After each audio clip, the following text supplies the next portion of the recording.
and you need to be quite. Well, I suppose you need to be very motivated to get on in it, don't you? I know it's a tough job, the rag trade, because you work all hours.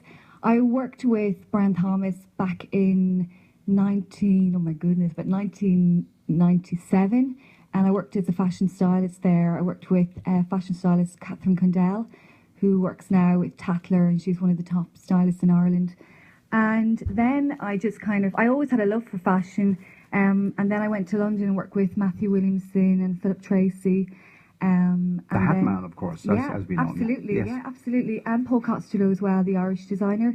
And then I've kind of done my own design work. And then about a year ago, I got a call from Umit to see if I'd like to do some work with him. And I do quite a lot of Umit's marketing as well and PR, and just kind of really promoting him on an international level. But we're very lucky to even have him in Ireland, because he's renowned for his exquisite silks and that whole sculptural feel. That's really his ethos, And is it true? Because a lot of designers of ladies' fashion happen to be men, but he seems to have a very good observation of the female figure. It's absolutely.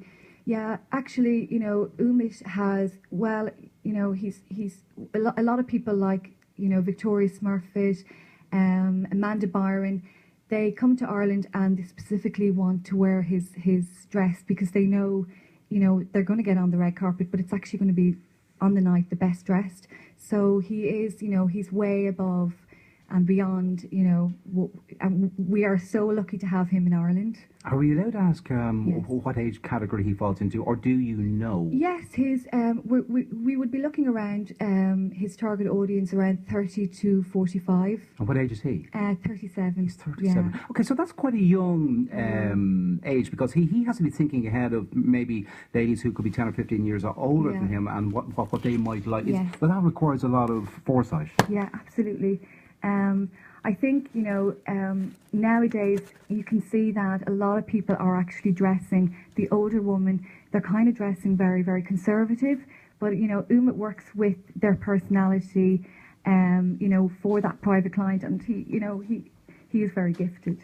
Yeah, absolutely. I mean, it is. Now, I don't know an awful lot about fashion. I do like it, but I don't know much about it, if you know what I mean. I know what I'm told, yes. But it is a very striking piece. Now, I know you've brought this in, and the reason you're here more so is because you want to publicise this fundraiser event. And Colette, perhaps we can come to you and ask you more so about the fundraiser. I know your son is under 11s at the Boyne Rugby Club team. So how excited are you about the prospect of this being raffled off? Oh wow, it's just absolutely stunning dress. Really, you should all come down tonight and have a look at it, because it's stunning. That's the only word I can put on it. Colour, as Ciara was saying there, the whole sculpture and the thing, it's absolutely stunning dress. And it's on a very, what would I say? It's a very sophisticated sort of mannequin, one without a head, I might add. Yes, but that's the way. That's the sort of thing that perhaps Umit might design from. He will be doing the stitching around what's actually on that mannequin, is it? Well, we actually borrowed that from a very, very kind gentleman there. Who is? Austin Clark. Okay. He's actually on the quay there. He's the furniture emporium shop there. And he'll be getting it back, will he? Oh, absolutely. We'd be reluctant to give it back. And he's got amazing furniture down there as well. Yeah, and he's been very, very good to us to allow us to use that today. So we thank you very much for that. Now, I don't know if it would undermine the potential to raise money from it if I was to ask you how much a piece for that would actually sell for. Normally we don't deal in prices, of course, yeah. I'm just curious, would we be speaking in the thousands? That dress retails at 1,200. 1,200, yes. Okay, so over the thousand. Yes. Okay, 1,200, I know. So it would be lovely for someone to wear that beautiful, to be that Amy Huberman tonight, and own a piece of an Umit, dress. So, get down there tonight. Support the club, support the fundraising. There's a glass of bubbly when you arrive, and obviously we give each person a ticket to win this beautiful dress. The correspondence between yourself and Umit, Ciara, we know about. You know how you became involved with him, but how did it come to that Umit felt, well, okay, I'll donate this piece for the rugby, for the Boyne Rugby Club? It was kind of easy. We just asked him. And he just obliged. Yeah.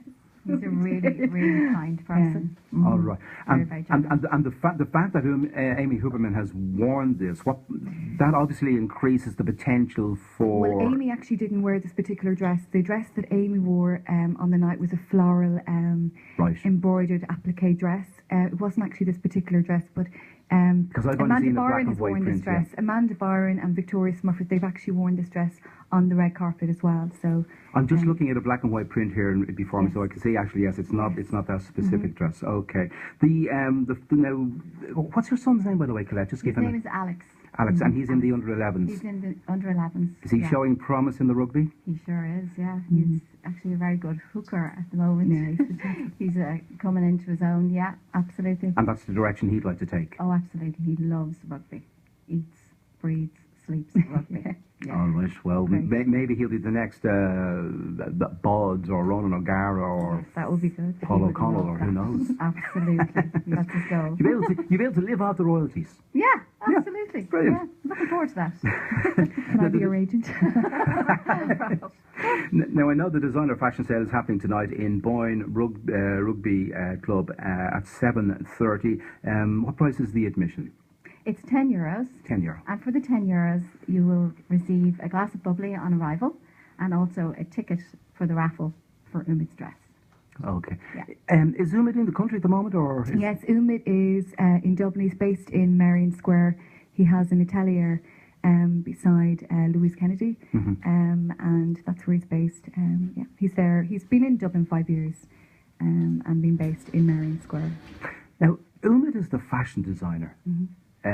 He comes up with the concepts, I would imagine. But what does a creative director do, such as yourself? Well, it's kind of, I do, my job actually entails quite a lot. We go abroad, we go to England. Also, I do some buying with him on fabrics.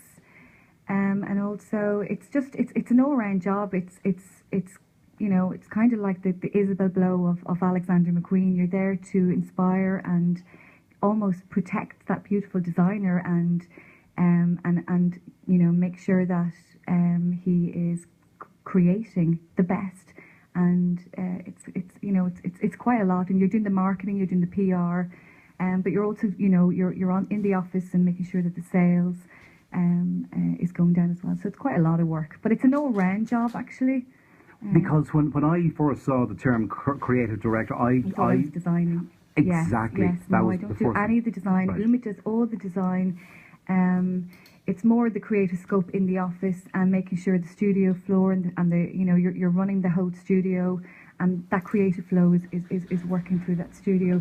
Umid does all the creative work, and he has a team in the atelier, and they create the designs, and then obviously they go abroad for the finishing. But he creates all his samples for his markets here in Ireland. And how often, if ever, would Umid come to you and say, "Oh, I've been looking through this magazine. I'm just thinking, this one here, if we were to do this with it and that with it," and would he ask for your opinion as to how we Oh, could... absolutely. We're there. We're both kind of work together. But he obviously is the force. He's the creative behind his own brand, and I'm there obviously to inspire. And of course we sit and we look at what's out there, and we're very forward thinking. But he is basically, he's the guy. At the end of the day, it's his creation. Well, I have to say, you really have to see this dress, and it's impressive. It's a beautiful flowing piece of fashion. It's really, really nice, and I liked it in particular as well. The band on. Is there a specific fashion term for the band of the belt, because it's not such a belt? It's just a little waistband, Waistband, okay. and it showcases the cape behind the dress. Yes, it pulls it in. Yes, yeah. Yeah. And it really showcases that whole silhouette of the woman, which is what he's renowned for as well. Which is obviously is a form which has been I wouldn't use the term lusted after by men through the generations, but certainly it's been sought after. Absolutely, but it certainly does what's the word compliment the Yes, female form. yes, It's one of yeah, those. it really does. Okay, well, Ciara, thank you very much for coming in. Colette Holt, thank you very indeed. much. Ciara Lowe's from Togher. Could we just say a little thank you to Yes. Fuchsia Makeup? They were very good. They've sponsored us Leona Collins, and Conley and Moore, which are a new shop that are after opening up on Duke Street. And we just thank them very much for sponsoring us for tonight as well. So big thank you as well. Just also for the Anchorage, the chemist in Bettystown, and also to Shaw's, the Elizabeth Arden. Who no doubt are listening at the moment. Yes, thanks very much. So you've been mentioned. Yes. There you go. So the designer fashion sale, it's tonight, Boyne Rugby Football Club. It's at 7:30 this evening. Maybe get there a little bit early because I would anticipate there's going to be a fairly big turnout. Yes. I think there's going to be a queue. I know. Hopefully.